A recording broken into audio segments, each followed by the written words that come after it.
बच्चों, आज मैं यूनिवर्स की बात करता हूँ। यूनिवर्स कैसे बना है। ब्रह्मांड यूनिवर्स बोलते हैं, द्रव्य और ऊर्जा से मिलकर बना है। मतलब द्रव्य को इंग्लिश में मैटर बोलते हैं और ऊर्जा को हम एनर्जी बोलते हैं। तो universe equal to matter plus energy. तो यहाँ पर आज मैं ऊर्जा की भी बात करूँगा और द्रव्य की भी बात करूँगा। द्रव्य इंग्लिश में मैटर बोलते हैं, इसको हम पदार्थ या सब्सटेंस के नाम से भी जानते हैं। वे जिनमें अपना भार हो, भार मतलब वजन हो, वेट हो और स्थान घेरती है, वो सब चीज़ें क्या है आपकी द्रव्य है, मैटर है। और जो स्थान ना घेरे वो ऊर्जा है। जैसे प्रकाश, लाइट, ध्वनि, ये ऊर्जा है, ये स्थान नहीं घेरती हैं। जितनी भी ऊर्जाएं हैं वो सब स्थान नहीं घेरती हैं। जैसे प्रकाश ऊर्जा है, लाइट एनर्जी, ध्वनि ऊर्जा, साउंड एनर्जी, रासायनिक ऊर्जा, केमिकल एनर्जी, यांत्रिक ऊर्जा, मैकेनिकल एनर्जी। जो यंत्रों में ऊर्जा होती है उसको मैकेनिकल एनर्जी बोलते हैं। गतिज ऊर्जा, स्थितिज ऊर्जा, विद्युत ऊर्जा, इलेक्ट्रिक एनर्जी बोलते हैं। चुंबकीय ऊर्जा, मैग्नेटिक एनर्जी बोलते हैं। ये सारी ऊर्जाएं हैं। नाभिकीय ऊर्जा, न्यूक्लियर एनर्जी, जितनी भी एनर्जी है कोई स्थान नहीं घेरती हैं और ना उसमें भार होता है। और जिसमें भार होता है, वजन होती है, वो आपका द्रव्य होता है, मैटर होता है। द्रव्य छोटे छोटे कणों से मिलकर बना होता है। द्रव्य छोटे छोटे कणों से मिलकर बना होता है, जिसे हम लोग परमाणु कहते हैं। परमाणु इलेक्ट्रॉन, प्रोटॉन और न्यूट्रॉन का बना होता है। तो द्रव्य की संरचना, द्रव्य की बनावट समझाने के लिए कई सिद्धांत आए थे, जिसमें से पदार्थ का परमाणु सिद्धांत, पदार्थ का अणुगत सिद्धांत था। पदार्थ के अणुगत सिद्धांत में बताया गया कि द्रव्य छोटे छोटे कणों से मिलकर बना होता है, जिसे अणु कहते हैं। अणु भी छोटे छोटे कणों से मिलकर बना होता है, जिसे हम परमाणु कहते हैं। डाल्टन ने भी बताया था कि द्रव्य छोटे छोटे कणों से मिलकर बना होता है, जिसे परमाणु कहते हैं।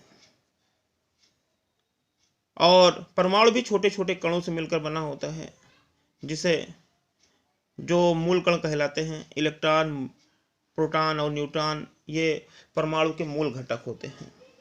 इलेक्ट्रॉन की खोज जे टॉमसन ने की थी, प्रोटॉन की खोज रदरफोर्ड ने की थी और न्यूट्रॉन की खोज चैडविक ने की थी। प्रोटॉन धनावेशित कण है परमाणु का, इलेक्ट्रॉन ऋणावेशित कण है और न्यूट्रॉन पर कोई आवेश नहीं होता है। तो ये आपका परमाणु की रचना करते हैं। परमाणु मॉडल क्या है, परमाणु की बनावट कैसी है, कैसे ये इसमें इलेक्ट्रॉन प्रोटॉन निहित है, कैसे इनकी व्यवस्था है, इसको समझाने के लिए परमाणु मॉडल भी दिए गए हैं। सबसे पहले जो परमाणु मॉडल था वो टॉमसन का परमाणु मॉडल था। फिर रदरफोर्ड का परमाणु मॉडल आया, फिर बोहर का परमाणु मॉडल आया, सोमरफेल्ड का परमाणु मॉडल आया। तो रदरफोर्ड ने अपने मॉडल को समझाने के लिए एक प्रयोग किया था, अल्फा कणों के प्रकीर्णन का प्रयोग। तो इसके आधार पर निष्कर्ष निकला। तो परमाणु के दो भाग हैं। एक भाग बहुत सूक्ष्म और दृढ़ है, जो कि न्यूट्रॉन और प्रोटॉन का बना हुआ है, जो कि धनावेशित है, जिसे नाभिक बोलते हैं। और नाभिक के चारों ओर वृत्तीय कक्षाएं हैं, जो अधिकांश भाग खोखला है। इसी वृत्तीय कक्षाएं हैं जिसमें इलेक्ट्रॉन चक्कर लगाते रहते हैं। इन वृत्तीय कक्षाओं को हम कोश, इंग्लिश में सेल कहते हैं। तो ये परमाणु की संरचना हो गई। दो भाग होते हैं, एक भाग नाभिक है, न्यूट्रॉन प्लस प्रोटॉन का बना होता है, और नाभिक के चारों वृत्तीय कक्षाएं होती है। तो ये परमाणु हो गया आपका। परमाणु के घटक हो गए इलेक्ट्रॉन, प्रोटॉन, न्यूट्रॉन। और परमाणु मिलकर अणु बनाते हैं। जब दो परमाणु मिल जाते हैं तो अणु मतलब मॉलिक्यूल्स का निर्माण करते हैं। परमाणु को इंग्लिश में एटम बोलते हैं। और परमाणु मिलकर अणु बनाते हैं। अणु मिलकर जो होते हैं द्रव्य की रचना करते हैं, मैटर की रचना करते हैं। तो इस प्रकार द्रव्य बन गया। और प्लस जो एनर्जी है वो जिसमें अपना भार नहीं होता है, तो मिलकर यूनिवर्स का निर्माण करते हैं, ब्रह्मांड का निर्माण करते हैं। आइंस्टीन एक वैज्ञानिक थे। इन्होंने इक्वल टू mc² समीकरण दिया था। इस समीकरण को द्रव्यमान ऊर्जा समीकरण कहते हैं। पहले विश्वास किया था कि द्रव्य और ऊर्जा अलग अलग चीजें हैं, लेकिन आइंस्टीन ने सिद्ध किया कि द्रव्य और ऊर्जा एक ही चीज है, एक दूसरे को उसमें बदल सकते हैं। द्रव्य को ऊर्जा में और ऊर्जा को द्रव्य में बदला जा सकता है इक्वल टू mc² से। तो आइंस्टीन का बहुत महत्वपूर्ण ये समीकरण था, द्रव्यमान ऊर्जा समीकरण, मास एनर्जी इक्वेशन के नाम से बहुत प्रसिद्ध है। तो डाल्टन ने अपना परमाणु सिद्धांत दिया था कि द्रव्य छोटे छोटे कणों से मिलकर बना होता है, जिसे परमाणु कहते हैं, और परमाणु भी छोटे छोटे मूल कणों से बना होता है, इलेक्ट्रॉन प्रोटॉन न्यूट्रॉन से। और दूसरा पदार्थ का अणुगत सिद्धांत था। पदार्थ के अणुगत सिद्धांत में पदार्थ या द्रव्य छोटे छोटे कणों से मिलकर बने होते हैं, जिसे हम लोग अणु कहते हैं। और पदार्थ में जो अणुओं के बीच की दूरी होती है, जिसे अंतराणविक दूरी या इंटरमोलिक्यूलर डिस्टेंस बोलते हैं। पदार्थ में जो अणु होते हैं एक दूसरे को आकर्षित करते रहते हैं, एक दूसरे पर बल लगाते रहते हैं। पदार्थ में दो अणुओं के बीच लगने वाले बल को बोलते हैं अंतराणविक बल, इंटरमोलिक्यूलर फोर्स।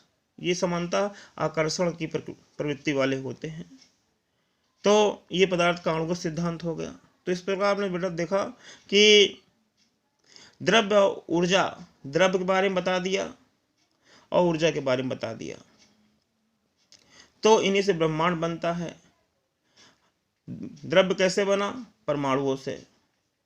परमाणु मिलकर अणु बनाते हैं। परमाणु किससे बनते हैं? Electron proton neutron. यहीं से केमिस्ट्री की शुरुआत हो जाती है।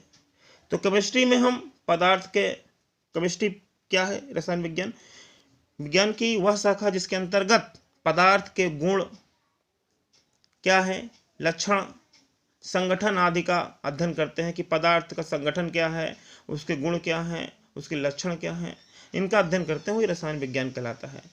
रसायन विज्ञान के जो फादर थे, पिता थे, वो लेवोसिए थे। बच्चों आज इतना ही। आगे मैं और वीडियो में बताऊंगा कि कैसे, कहाँ से केमिस्ट्री शुरू हुई है। Okay, bye.